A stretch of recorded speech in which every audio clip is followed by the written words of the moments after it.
KHOU 11 News This Morning starts now. And now at 4:30, a big storm is coming and some places could flood around Houston. Brooks will tell us when we'll see the rain and what you should do to prepare.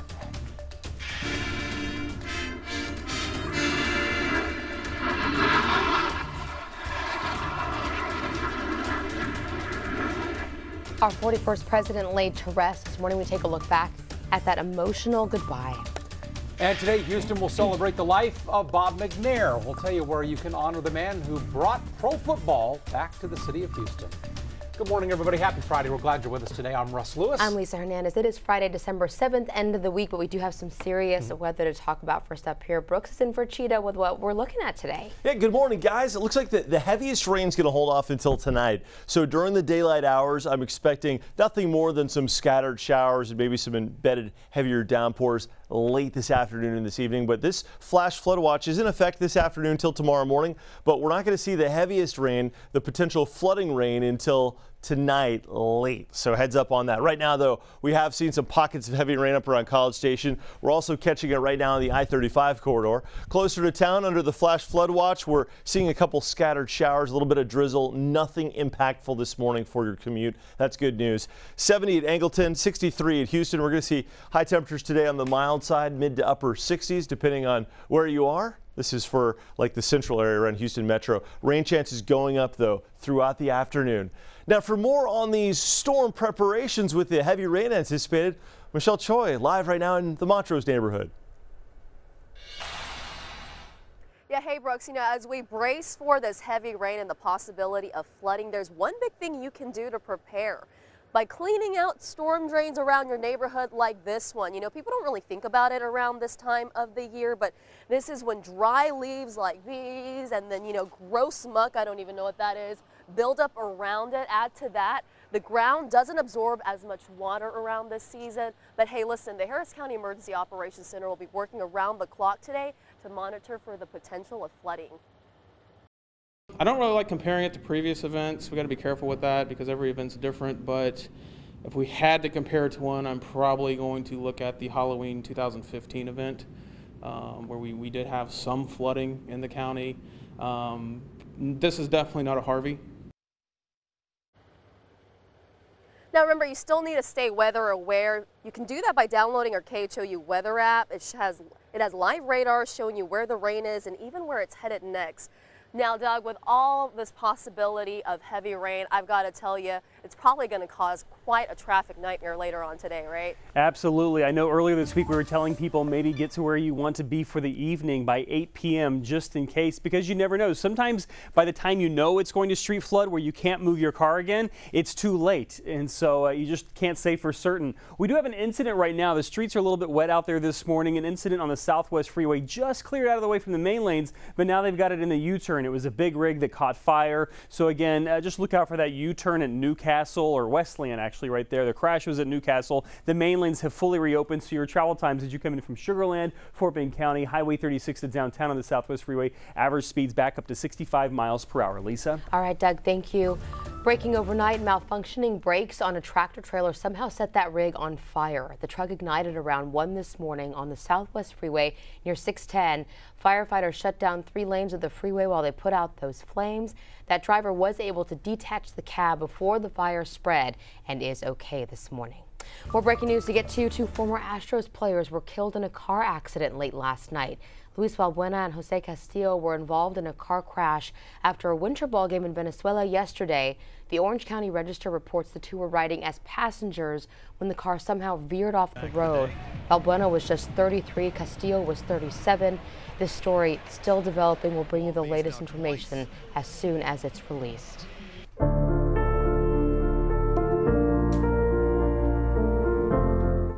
Today is the end to an emotional week as the nation said goodbye to President George H.W. Bush. Yesterday, Texans had their chance to say goodbye. President Bush, his family and friends, they traveled by train from Spring to his burial plot in College Station following the service.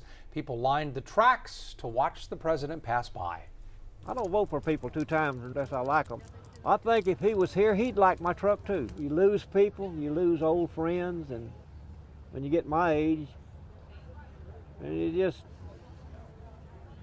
sometimes it's depressing, And you see all these people, they're not depressed. If he was here today, he'd probably shake hands with us. That train trip took about 2.5 hours.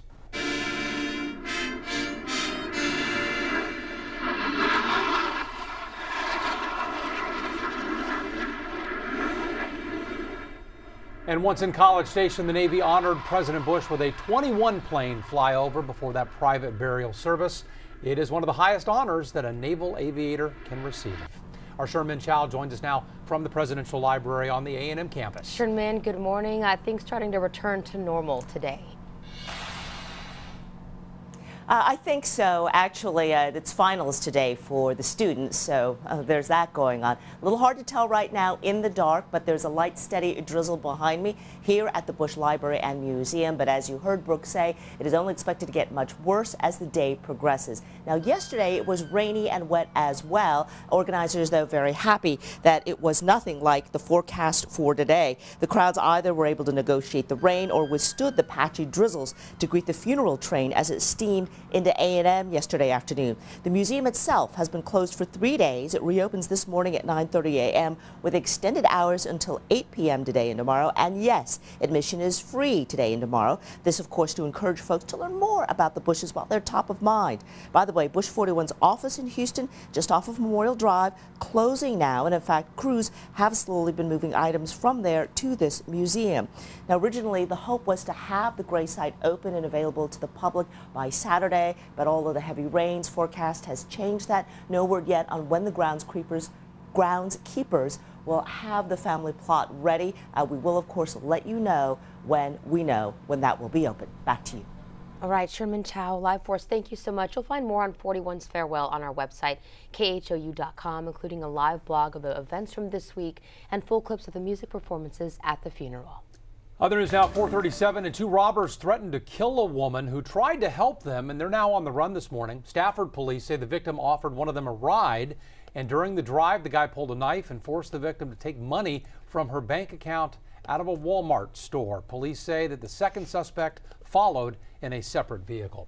CNN employees back in their New York offices this morning. They had to evacuate when somebody called in a bomb threat. Police have given the all clear, but it's yet another scary moment for the folks at Time Warner Center. Police say a man with a southern accent called CNN offices around 10 last night. The man claimed there were 5 bombs inside those offices. Police evacuated the building. They swept the building. They didn't find anything. The same offices, if you recall, were evacuated back in October after a suspicious package carrying a homemade pipe bomb was delivered to CNN. The federal government will stay open for at least another 2 weeks anyway. Congress avoided tomorrow's shutdown by approving a temporary spending bill. Lawmakers and the president are fighting over his proposed border wall, so the government will now run out of money right before Christmas unless Congress and the president can cut a deal. This afternoon, Houston will celebrate the life of Bob McNair, the man who brought pro football back to the city of Houston. Will be honored where his Texans play at NRG Stadium. That event is open to everybody, and it starts this afternoon at 2. The Houston Symphony and the Opera will perform. Some of the speakers include NFL Commissioner Roger Goodell and former Secretary of State James Baker, who just eulogized his friend President Bush here in Houston yesterday. Heavy rain and powerful mudslides forced some cities to evacuate in Southern California. Mandatory evacuation orders were issued for parts of Riverside and Orange counties where cars were submerged in several feet of floodwater. And heavy rains turned this street in Burbank into a raging river. Crews are now trying to clean up the mud and debris left in nature's wake. It's 4:39 right now. Brooks is in for Cheetah this morning, and you're kind of looking at the nation. We're not the only one getting severe weather, are we? Yeah, and the same system that brought that really bad weather to the west is heading our way tonight. So the forecast today features dreary conditions, mild weather, and scattered showers. But it's really after sunset tonight and overnight that we see the weather getting potentially dangerous with that flood threat. Right now, the Marriott Woodlands, it is kind of a drippy, murky morning, feeling more like spring this morning with mild temperatures than late fall / early winter. Scattered showers today. Heavy rain tonight, street flooding possible overnight, representing a flash flood threat tonight. And it's thanks to that storm system right now raining in Southern California, and that same system sprawling all the way across into the southeast, including Alabama, Mississippi, and Tennessee.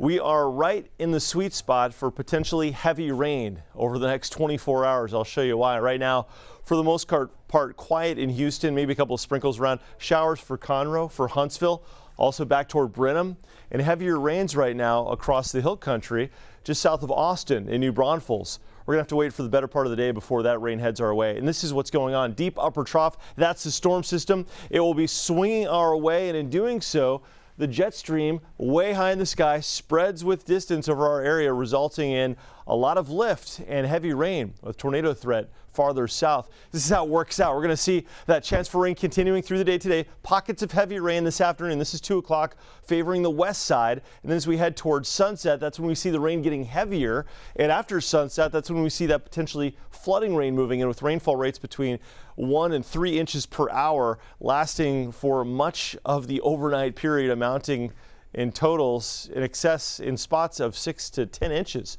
So more on that heavy rain tonight coming up. I'll show you more science behind the forecast.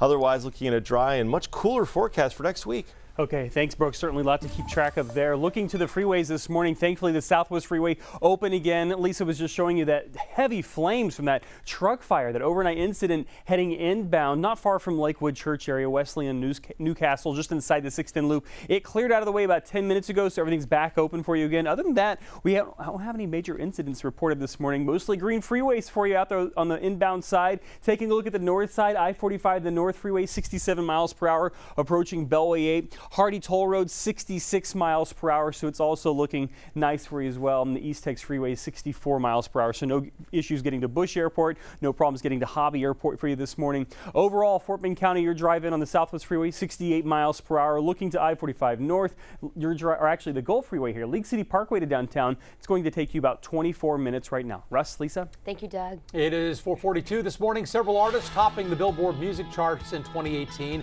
but only one of them is recognized as Woman of the Year. We have that story. An 8-year-old starts a nonprofit to help kids with cancer. He shares the passion behind that project.